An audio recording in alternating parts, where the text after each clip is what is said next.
un peu fatigué. Qu'on essaie un peu de venir ensemble par le Seigneur Jésus. Ça, c'est la première chose que nous retenons. Donc, la loi nous est donnée par qui est affiché juste au bas de votre porte et nous irons plus tard.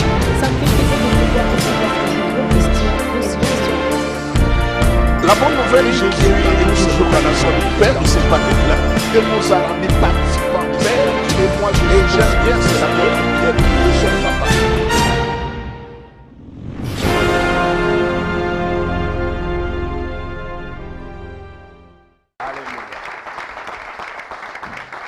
Vous pouvez reprendre vos places, chers frères et sœurs, partout dans le monde. Vous qui nous suivez dans notre émission QRG, questions-réponses sur la grâce. Nous sommes presque au soir de notre émission. Et ce que nous avons voulu faire aujourd'hui, c'est résumer un peu ce qui a fait le quintessence de notre émission par deux mots que nous allons essayer de définir et donner aussi le sens. Donc il y a lieu que, chers frères et sœurs, vous qui nous suivez partout dans le monde, ici à Kinshasa, Abidjan, Lomé, Canada, partout ailleurs, que ce soit par l'Internet, nous sommes là et nous le rappelons toujours, c'est pour la promotion de l'œuvre du Christ, pour parler de sa grâce et de son amour. Toujours avec la même méthodologie, par de questions et de réponses. Et aujourd'hui, comme toujours, pour toujours, nous recevons Laetitia Mbombo. C'est elle qui va me poser des questions à votre nom, à votre compte, et je vais m'évertuer à répondre. Si nous pouvons l'accueillir avec joie, au nom du Seigneur. Salut, salut, salut, salut, salut. Paix et grâce au nom du Seigneur. Merci beaucoup. Vous allez bien, pasteur? Ah, tout va bien. La grâce est là. La grâce est là et Jésus est vivant, il agit et grâce à lui. C'est très bien. Vous nous suivez à Kinshasa, à Brazzaville et partout ailleurs. Merci de nous rester fidèles et merci de porter votre choix dans Questions et réponses sur la grâce, votre magazine, le magazine préféré Pasteur. Nous revenons pour cette rubrique de 1 pour 1. Vous l'avez si bien dit, nous arrivons pratiquement au soir de notre toute première saison des questions et réponses sur la grâce. Alors, êtes-vous prêts à pouvoir jouer à ces chronos, Pasteur? Mais oui, je suis prêt parce que tout ce qui concerne l'évangile, la bonne nouvelle, la Bible, c'est un bonheur pour moi de le partager, particulièrement dans notre émission QRG. Le chrono en marche, c'est parti, pasteur. Père. Source. Père. Source. Père. Source. Jésus. Jésus, sauveur. Jésus. Sauveur. Jésus. C'est la somme. Sacrificateur. Représentant. Sacrificateur. Représentant. Grâce. Faveur. Grâce. Faveur. Alliance. Administration. Alliance. Administration. Testament. Héritage. Testament. Héritage. Testament. Héritage. Tabernacle. Habiter. Tabernacle. Habiter. Tabernacle. Habiter.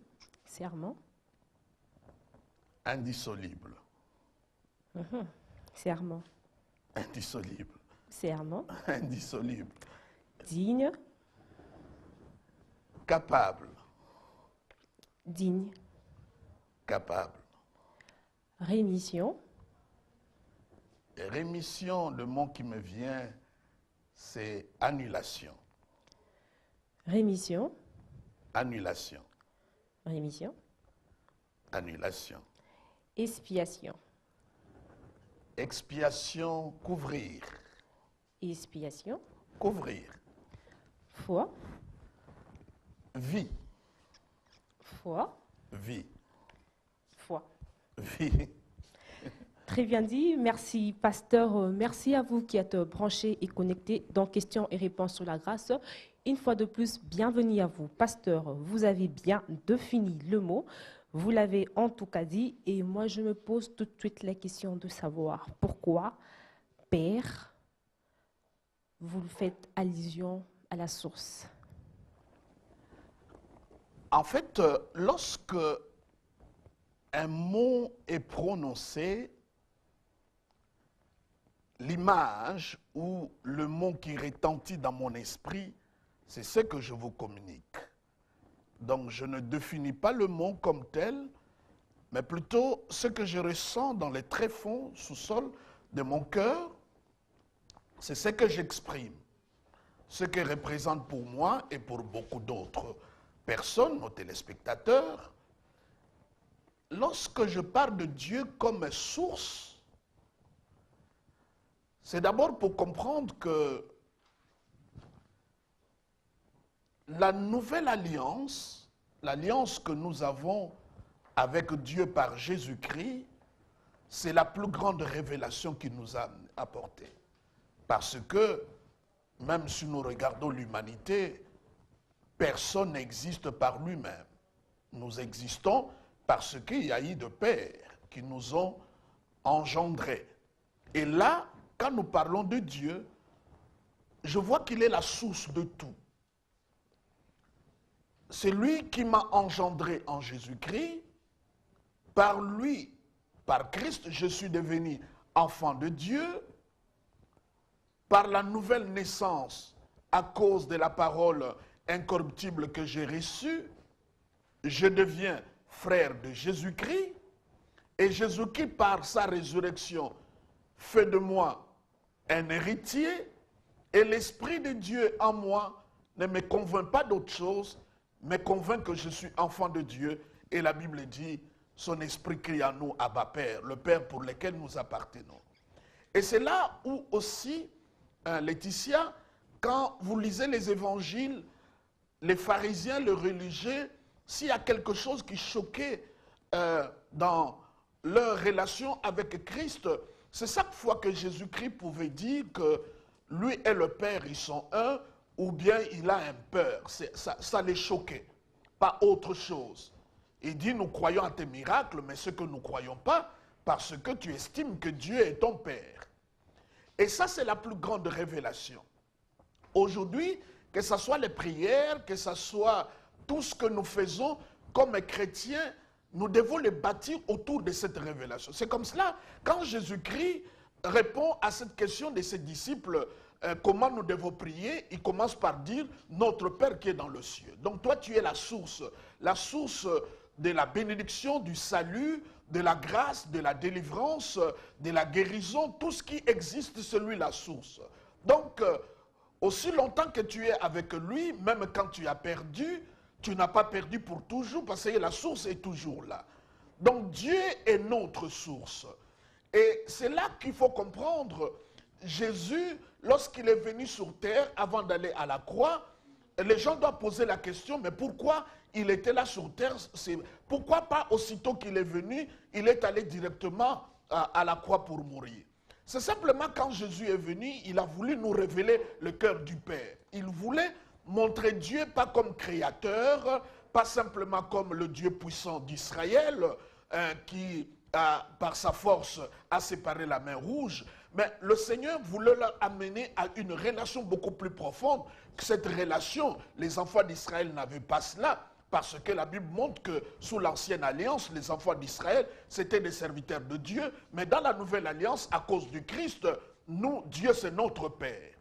Et chaque chrétien qui réalise que Dieu est son Père, il pourra bien comprendre qu'il ne peut pas être à la merci du diable. Il ne pourra pas dire que je suis malade, c'est parce que c'est Dieu qui a voulu que je sois malade. Si je souffre de cancer, si j'ai tel problème, c'est Dieu qui me l'a donné parce que je ne peux pas comprendre au même moment, tu crois que Dieu est ton Père et tu crois aussi qu'il peut te donner quelques maladies parce qu'il veut t'enseigner la patience. Et vous verrez que la plus grande révélation qui échappe aux gens, c'est de comprendre que Dieu est Père. C'est comme cela, dans le milieu où on parle trop des liens, on parle trop des hôtels, on nous fait prendre tellement conscience que de nos pères, de nos mères biologiques, que petit à petit, nous n'avons pas assez de révélations de Dieu comme qui est Père. En fait, Dieu c'est la source. Et à tout chrétien, là où il se trouve, il doit le comprendre que Dieu est la source. La Bible dit, nous sommes nés de lui. Pas de la volonté d'un homme, ni de la chair, mais nous sommes nés de la volonté de Dieu. Donc quand Dieu a voulu mettre au monde spirituellement, c'est nous qui l'a mis au monde. Jésus qui était enfant unique de Dieu avant sa résurrection, mais après la résurrection, il est devenu le premier d'entre les morts. J'aime bien, comme le pasteur Espé le dit, nous sommes des jumeaux de Jésus-Christ. Donc Jésus est notre frère. Et Hébreu le dit très bien, il dit que celui qui sanctifie et ceux qui sont sanctifiés sont issus d'un même Père. Cela veut dire quand quelqu'un dit celui-ci, nous venons d'un même Père, ça veut dire, il veut dire que la personne est son frère ou la personne est sa sœur. Donc disons, c'est la plus grande révélation. Aujourd'hui, beaucoup de chrétiens ne réalisent pas ça. On connaît le Dieu puissant, le Dieu glorieux, mais la révélation, pas d'une manière doctrinale, mais que ça soit comme une vraie expérience, que Dieu soit ton Père et que tout ce que tu fais, ça soit fondé sur cela. Vous savez, c'est ce que Jésus disait. Dieu est mon Père. Mon Père, tout ce que je fais, ça vient de mon Père. Et il faut que le chrétien, nous revenons à cette révélation de la paternité de Dieu. C'est très bien dit, pasteur. Je vous ai suivi avec une très forte attention, mais seulement j'aimerais qu'on revienne là-dessus. Pensez-vous que tout ce que vous dites prouve à suffisance que Dieu doit faire, je voulais dire que le Père doit faire d'office d'une source? Oui, effectivement, parce que, Laetitia, tu es dans la famille dans laquelle tu te trouves parce qu'il y a un Père. Personne, c'est lui la source. D'avance, ce n'est pas moi qui invente ça. L'étymologie du mot Père veut dire pas simplement géniteur, ça veut dire source. Quand Dieu dit Abraham, tu seras le père de la multitude, il veut dire tu es la source de multitude. La source, c'est là où nous venons, c'est l'origine. C'est là où nous tirons la racine. Donc, disons que quand nous disons Dieu est Père, nous disons que nous sommes venus de lui. Donc, nous tirons notre source de lui, notre origine de lui. Donc, tu n'existes pas dans le néant, tu es enfant de Dieu, pas parce que tu as embrassé une religion ou tu vas à l'église, mais parce que tu es sorti de Dieu. La Bible dit, et c'est ce que Nicodème a posé la question à Jésus-Christ, il dit, il faut que la personne naisse de nouveau. Alors, on ne peut pas naître de nouveau, on ne peut pas naître s'il n'y a pas de père, n'est-ce pas? On naît simplement s'il y a un père. Et là, nous sommes nés spirituellement parce qu'il y a un père qui nous a engendrés. Et ce père-là, c'est Dieu. C'est comme ça que nous disons Dieu est la source. Peu importe ce que tu as perdu, peu importe ce que tu es en train de vivre, mais aussi longtemps que tu n'es pas séparé de la source, il y a lieu de croire et d'espérer que tu peux répondre, tu peux répartir et tu peux reconquérir. C'est comme ça que nous disons Dieu est source. Quelqu'un d'autre pourra dire Père, c'est protecteur. Mais moi, je trouve que Dieu est d'abord source avant qu'il soit autre chose. Je voudrais bien vous dire quelque chose. Je suis pasteur Jean Bosco Kindomba. Je suis président de JBK Ministries. Je suis présentateur ici à QRG. Je suis dans beaucoup de choses. Lorsque mon fils vient me parler, il ne dit pas, très cher révérend Jean Bosco Kindomba, est-ce que tu peux me donner du pain ou de l'argent? Mais je suis toutes ces choses-là. Je suis le révérend, je suis ceci ou cela. Mais lui me dit papa ou me dit père. Cela veut dire, avant que Dieu soit autre chose, il est d'abord père. Ça, c'est la plus grande révélation que nous devons avoir. Et c'est ce qui échappe à beaucoup de chrétiens. Vous le voyez dans la parabole de l'enfant prodigue. Cet enfant a dit quelque chose à son père, considère-moi comme l'un de tes serviteurs. Mais mon attention ne va pas vers l'enfant prodigue, mais plutôt vers le fils aîné. Il était fils de son père, il a vécu dans la maison de son père, et entre-temps, il ne connaissait pas son père. C'est ça le dommage pour beaucoup de chrétiens. Qu'est-ce qu'il dira à son père? Moi, je suis avec toi tout le temps. Je n'ai pas péché contre toi, ce qui est faux. Ça, c'est la prétention des religieux. Il dit, je n'ai jamais brisé aucune de tes lois, ce qui est faux. La seule personne qui n'a brisé aucune loi de Dieu, c'est Jésus-Christ, et c'est lui seul. Donc, les religions ont beaucoup de prétentions. Et là, il dit, dans son langage, il n'appelle pas papa, il parle directement, parce qu'il est fâché. Donc, nous dirons, s'il y a un enfant prodigue qui est perdu, le fait qu'il est sorti de la maison, il y a un autre qui était perdu tout en étant à l'intérieur de la maison parce qu'il ne connaissait pas son père. Et c'est ça la plupart de beaucoup de chrétiens. Ils sont chrétiens, mais ils n'ont pas la révélation de Dieu comme père. C'est comme ça, vous allez dans une église, on dit tu as tel problème, c'est à cause de ton père. On te fait prendre tellement conscience de ton père biologique, qui est le premier Adam, et on sape à te prendre conscience de la révélation de Dieu qui est comme Père. Et ce que j'aime bien dans la paternité de Dieu, surtout lorsque le Seigneur dit, méchant que vous êtes, si votre enfant vous demande du pain, vous n'allez pas lui donner de la pierre. S'il vous demande du poisson, vous n'allez pas lui donner le serpent, le scorpion. Méchant que vous êtes. Vous savez qu'est-ce que les parents ne font pas pour leur enfant. Mais tout ce que nous faisons là ne pourra pas être comparé à ce que Dieu fait comme Père. Il dit, votre Père céleste ne vous donnera pas de bonnes choses. Donc comprenons que la maladie, ce n'est pas une bonne chose quand quelqu'un est malade, qui ne dit pas que c'est Dieu qui lui a donné pour le prouver. Parce que tu ne peux pas croire à la fois Dieu est ton Père et dire à la fois qu'il te donne aussi des maladies. Donc c'est ça que je cesse de dire et de déclarer qu'en Jésus-Christ, Dieu est réellement notre Père. Amen. Il est la source.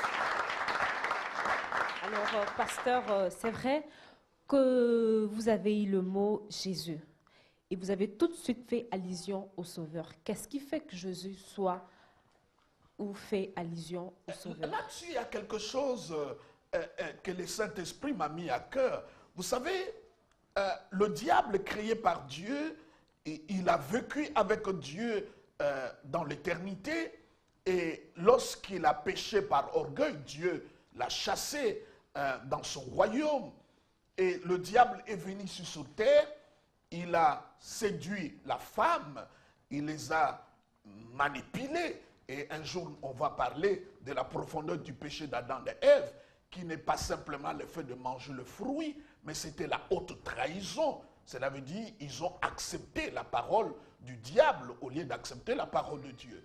Mais Laetitia et chers téléspectateurs, le diable connaissait tout de Dieu, sauf il ne connaissait pas que Dieu est sauveur.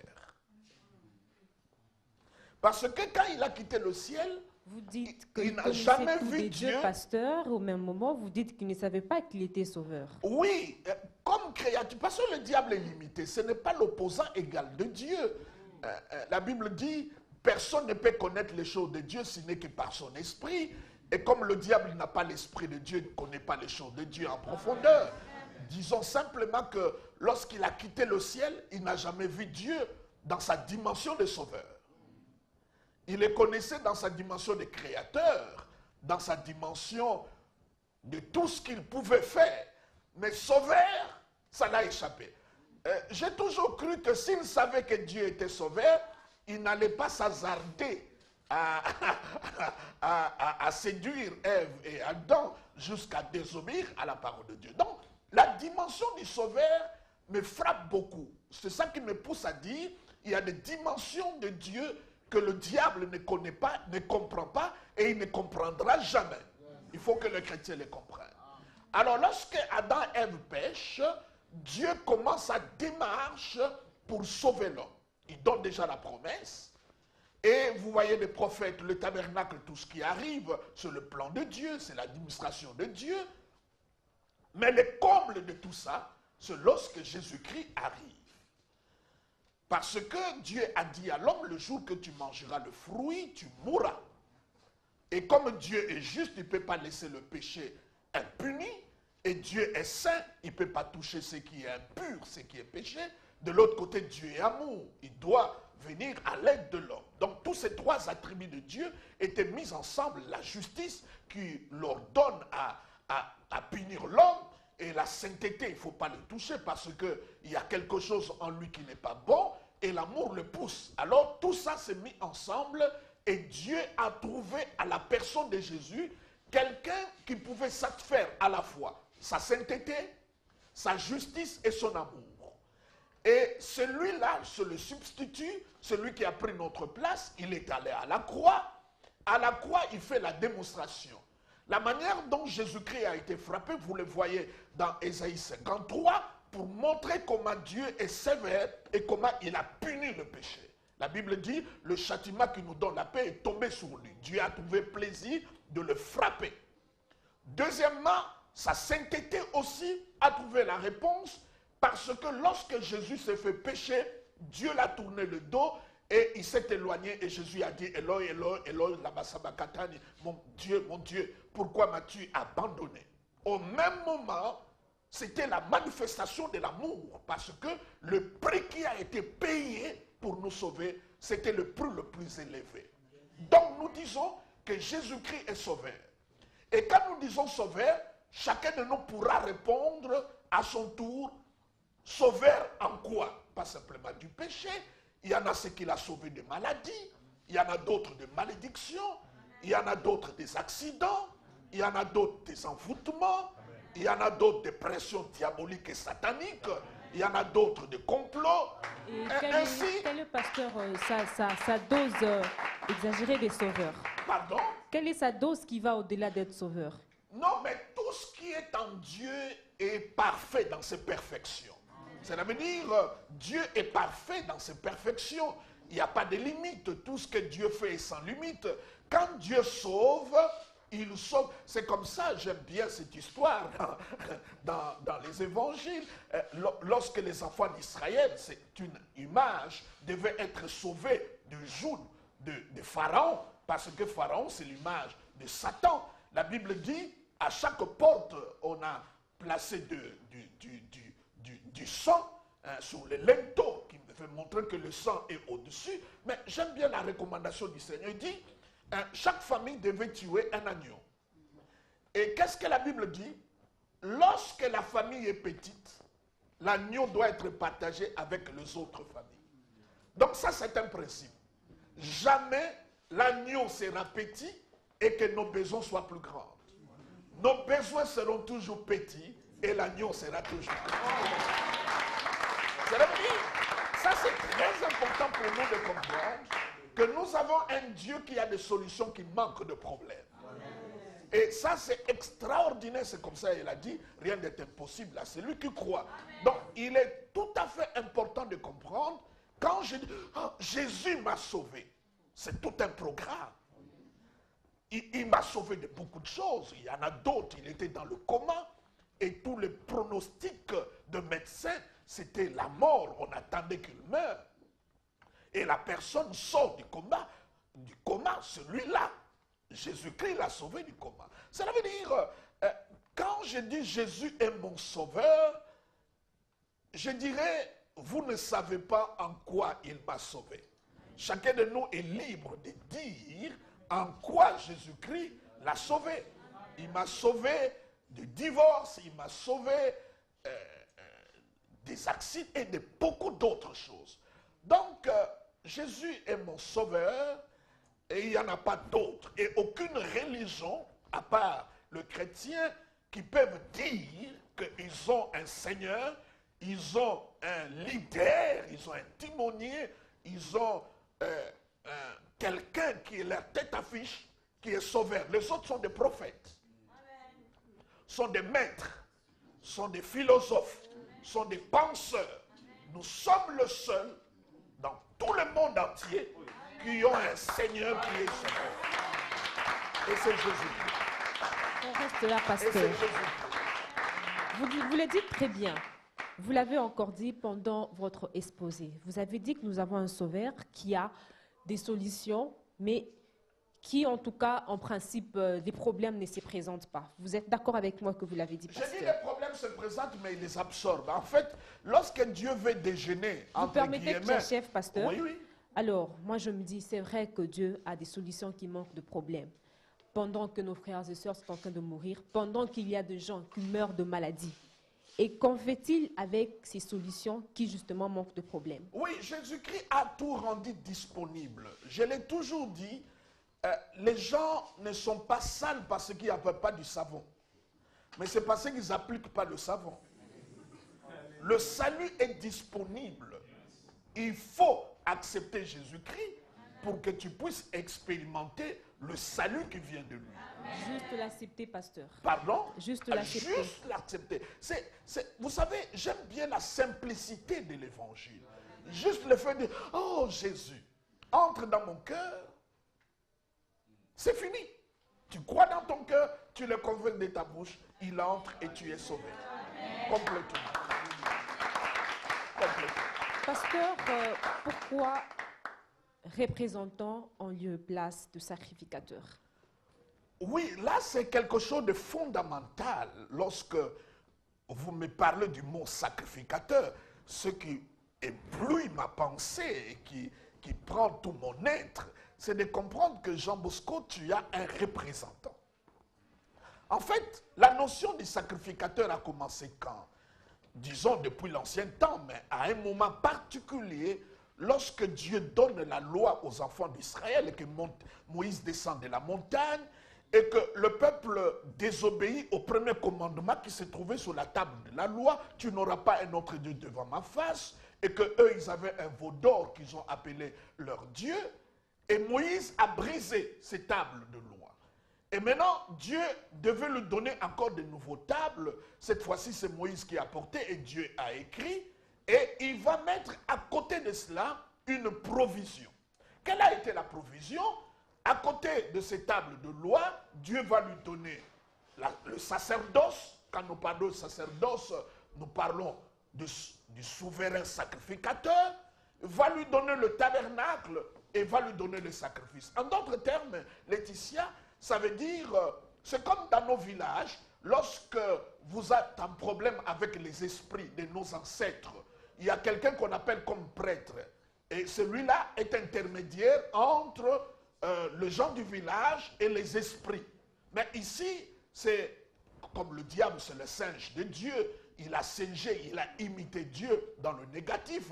Mais dans le positif, c'est ce que ça veut dire. Cela veut dire, Dieu voit que le peuple, surtout, j'ai l'habitude de le dire, Dieu n'a pas donné la loi pour que la loi nous sauve ou nous justifie. La loi est venue simplement pour révéler notre état. C'est comme ça la Bible appelle ça le ministère de la condamnation.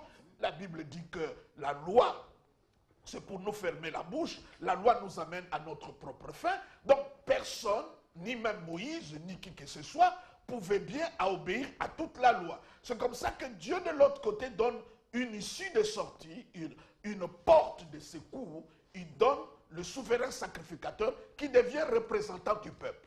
Ça veut dire le peuple qui a refusé de parler avec Dieu, qui a choisi un représentant. Dieu voulait que tout son peuple soit un royaume de sacrificateurs, mais comme il est descendu avec fracas, tonnerre, tremblement de terre, il dit non, non, non, non, parle avec Moïse et que Moïse nous rapporte. Donc ils ont établi une notion d'intermédiaire. Et Dieu a donné le sacrificateur. Donc le souverain sacrificateur, par rapport au prophète, le prophète vient de Dieu vers le peuple, mais le souverain sacrificateur vient du peuple vers Dieu. Ça veut dire que quand nous parlons du souverain sacrificateur, c'est un représentant. Si lui, il est accepté de Dieu, ça veut dire que le peuple est accepté. Si lui est refusé de Dieu, ça veut dire que le peuple est refusé. Jésus-Christ, c'est lui notre souverain sacrificateur.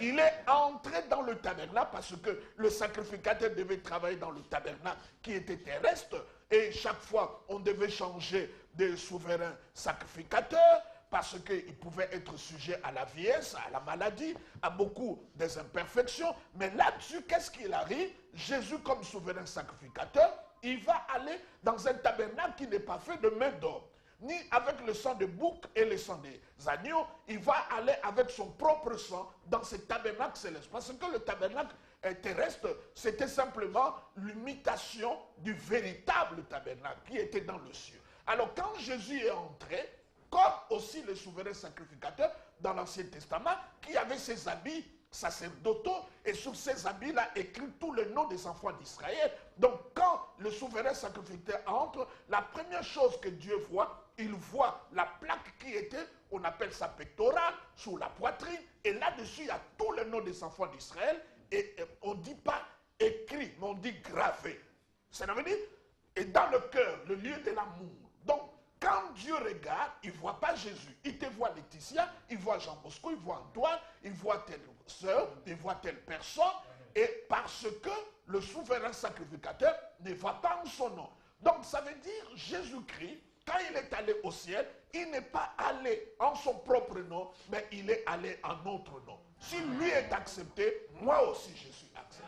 Donc je ne dois pas avoir une vie chrétienne en train de regarder, qu'est-ce qu'il ne voit pas. Non, non. Si Jésus est bien, moi je le suis aussi.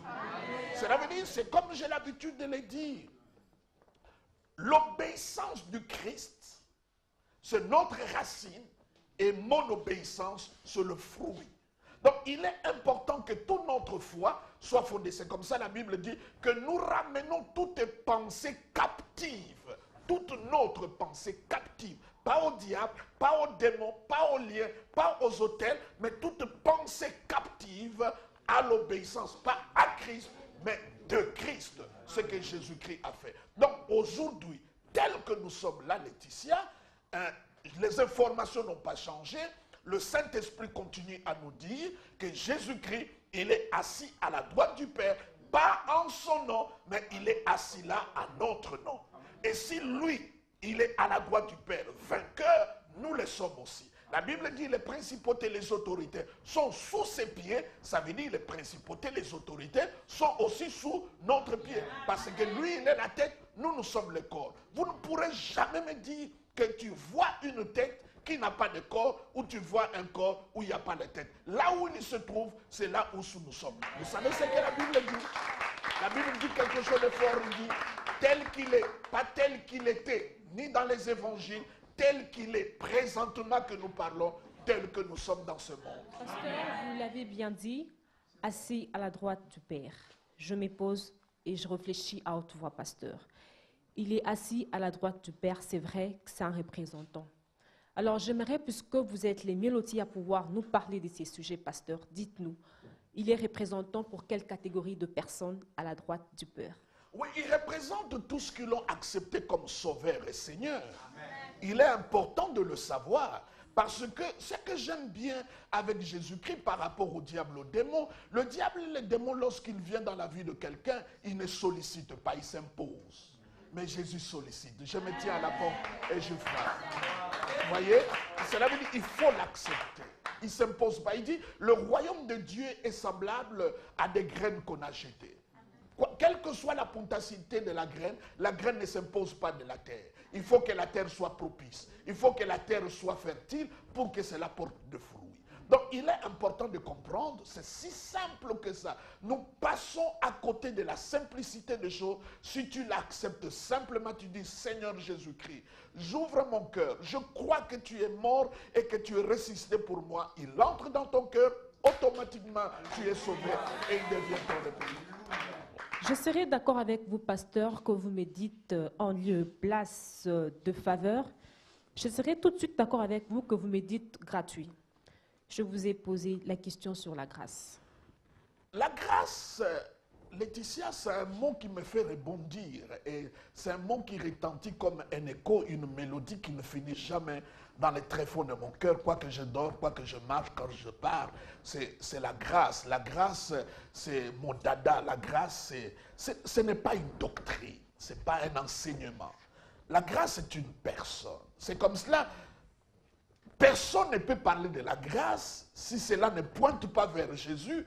Il ne parle pas de la grâce. Amen. La grâce nous amène à Christ. Moïse nous a amené la loi, mais la grâce et la vérité sont venues par Jésus-Christ. Donc il y a lieu de comprendre que quand je dis, tu me dis grâce, C'est beaucoup de mots à la fois. Vous savez, tous les mots que vous me posez là, ce sont des programmes, ce sont des livres qu'on peut écrire. Mais je te réponds simplement avec l'élan du cœur, ce qui ressort de mon cœur. Mais il y a plusieurs explications. Je pourrais dire la grâce, c'est tout ce que je reçois de la part de Dieu gratuitement, sans que je le mérite.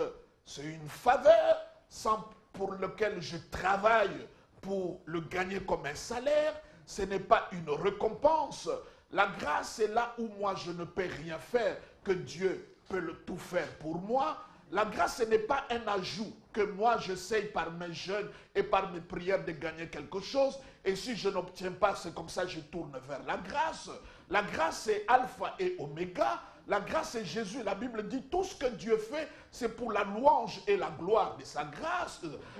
La Bible dit la grâce de Dieu, source du salut. Tu vois même que la grâce, ce n'est pas la chose par laquelle nous sommes sauvés, mais la grâce, c'est aussi la chose par laquelle nous vivons. Nous vivons grâce à lui. Personne ne peut dire que c'est à cause de ce qu'il a fait, de ce qu'il n'a pas fait, qu'il est ce qu'il est, ou il a obtenu ce qu'il a obtenu, parce que la Bible dit que tout dépend du temps et des circonstances. La victoire n'est pas aux gens qui sont aguerris, ni le pain pour les sages, ni la victoire pour les gens qui sont savants, mais tout dépend des temps et des circonstances. C'est comme ça que Jésus a dit, vous ne pouvez rien faire sans moi.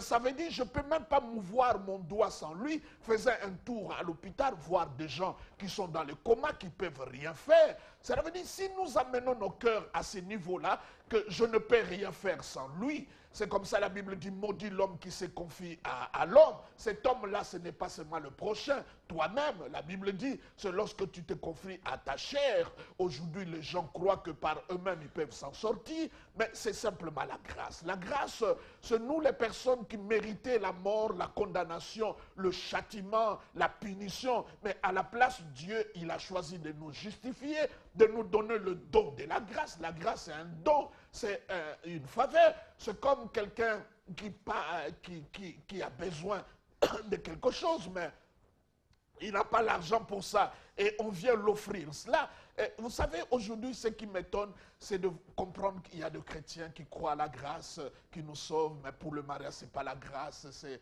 aller à la montagne, les efforts personnels. Mais si la chose la plus importante, le salut, Dieu nous le donne gratuitement, gracieusement, je voulais dire. Mais qu'est-ce qu'il ne pourra pas nous donner gratuitement? C'est comme cela. Il ne faut jamais fonder sa foi parce qu'on a dormi par terre pour la prière, qu'on a jeûné 100 jours, qu'on est allé sur la montagne. Ça, ce n'est que des méthodes personnelles, parce qu'on ne peut pas concurrencer ces choses-là à l'œuvre de la croix, qui est parfaite, totale et complète. Je ne peux pas m'attribuer, je me suis marié, j'ai l'argent, j'ai l'onction, parce que je fais 40 jours par terre. Je dirais, mais à quoi servira l'œuvre du Christ? Je crois que nous avons toutes ces choses-là, parce que Jésus-Christ est mort pour nous. Je l'ai dit encore, même nos prières n'est exaucées parce que nous prions au Père au nom de Jésus-Christ. Dans le tabernacle, là où il y avait l'autel du parfum, l'image de prière, on devait répandre le sang de l'autel de l'Holocauste sur cet autel-là. Ça veut dire qu'aucune prière ne peut monter vers Dieu si cela n'est pas basé sur l'œuvre de la croix, l'œuvre de Jésus-Christ. Donc, Laetitia, la grâce, c'est Jésus-Christ lui-même. Et la grâce est gratuite, la grâce c'est ce qui est immérité.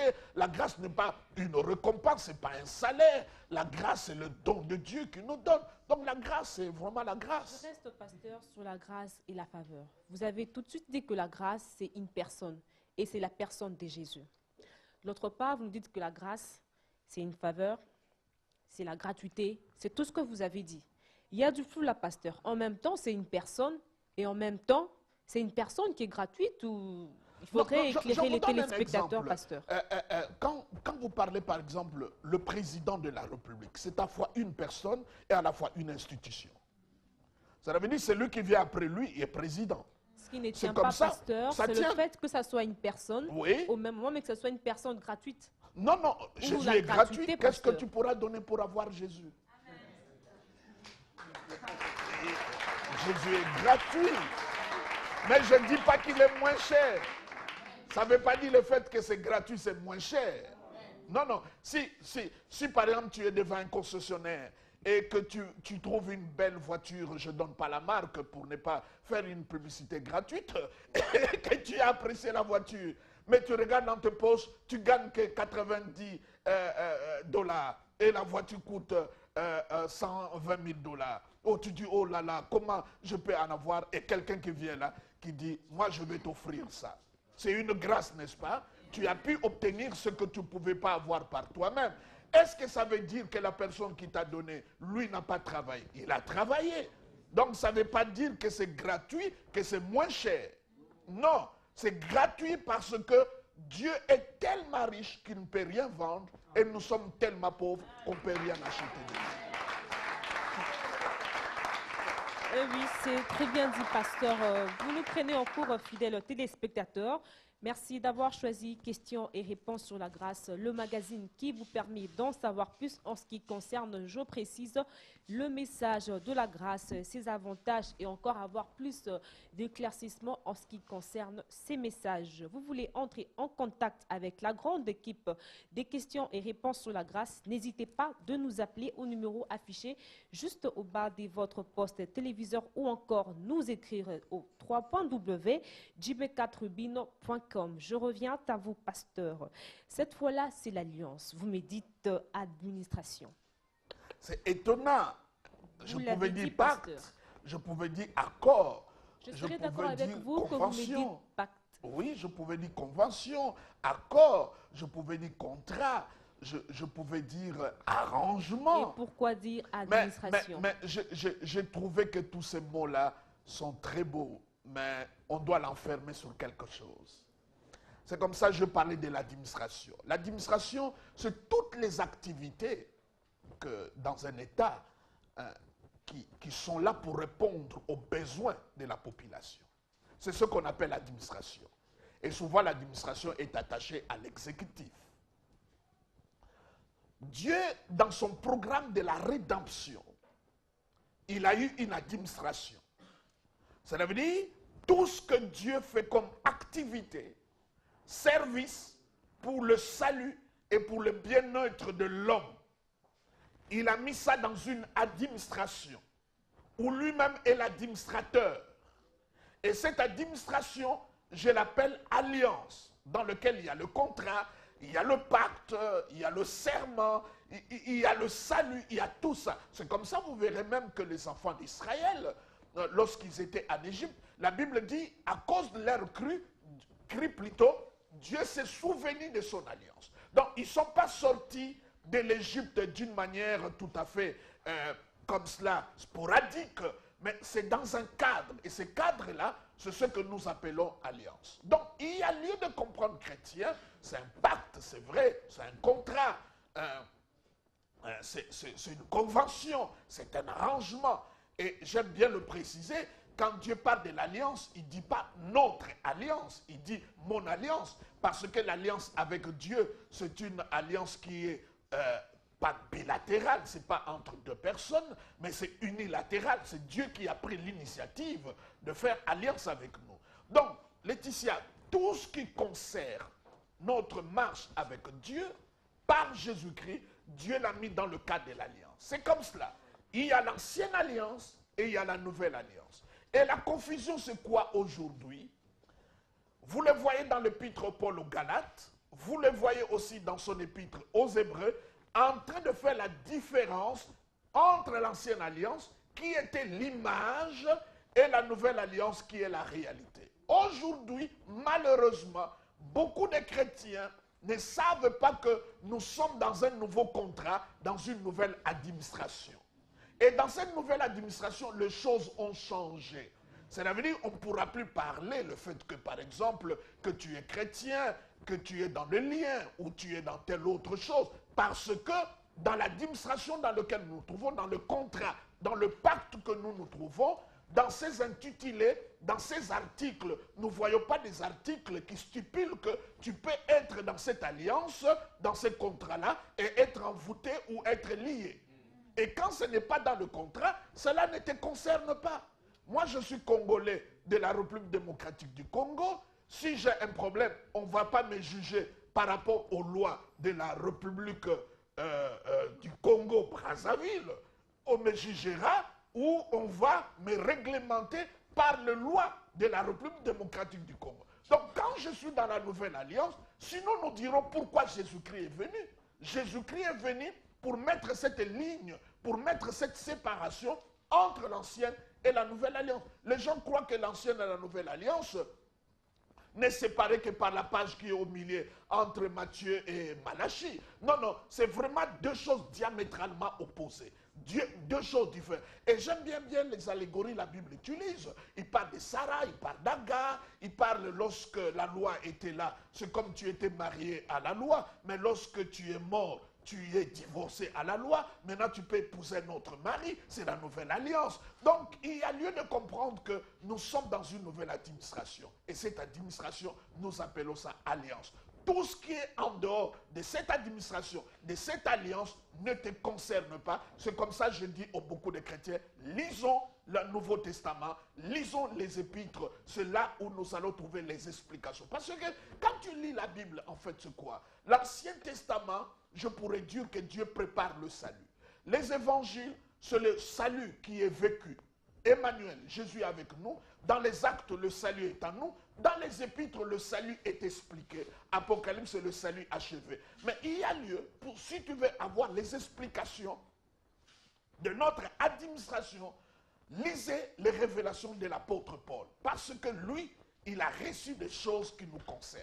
C'est comme ça, vous verrez qu'il est drôle. Je ne dis pas que nous ne devons plus enseigner l'Ancien Testament. On doit l'enseigner. Mais nous cherchons quoi dans l'Ancien Testament? Nous cherchons Christ qui est caché là-dedans.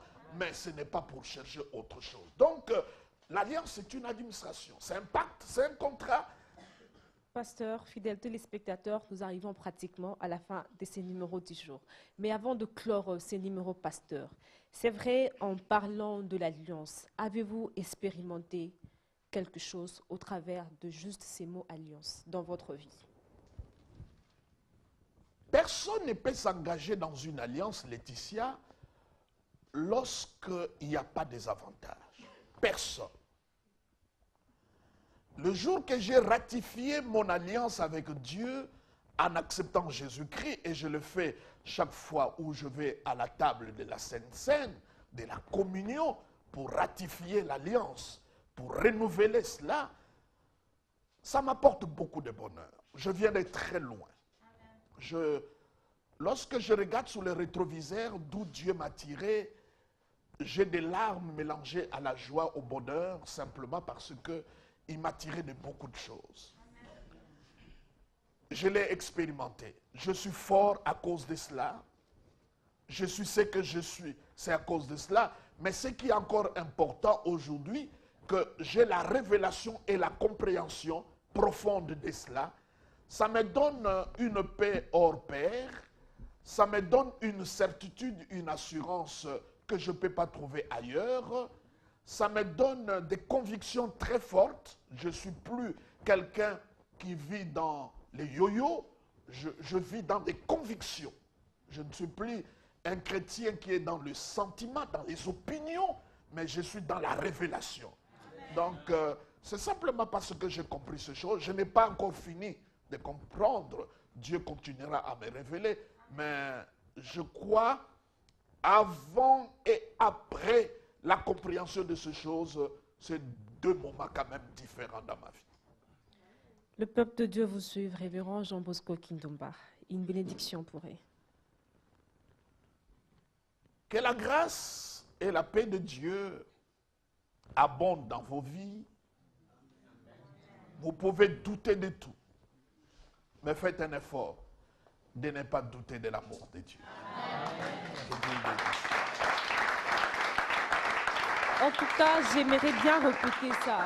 Vous pouvez douter de tout, mais ne doutez surtout pas de l'amour de Dieu. C'est un plaisir de partager avec vous, fidèles téléspectateurs, ces bons moments de change. Je rappelle, notre invité du jour, c'était bien le révérend Jean Bosco Kindomba, pasteur titulaire de l'église du sang précieux, temple du Grand Roi, président des Chibeka Ministries. Avec lui, nous avons aujourd'hui échangé sur deux mots qui vous étiez là présent, fidèle à notre chaîne ou encore à notre magazine, vous avez écouté et je suis sûre et j'ose croire tout de suite que ça vous a en tout cas fait plaisir. Mais n'hésitez surtout pas de pouvoir entrer en contact avec nous via nos contacts qui sont affichés juste au bas de votre poste téléviseur. C'est un plaisir d'être avec vous. Portez-vous bien chez vous.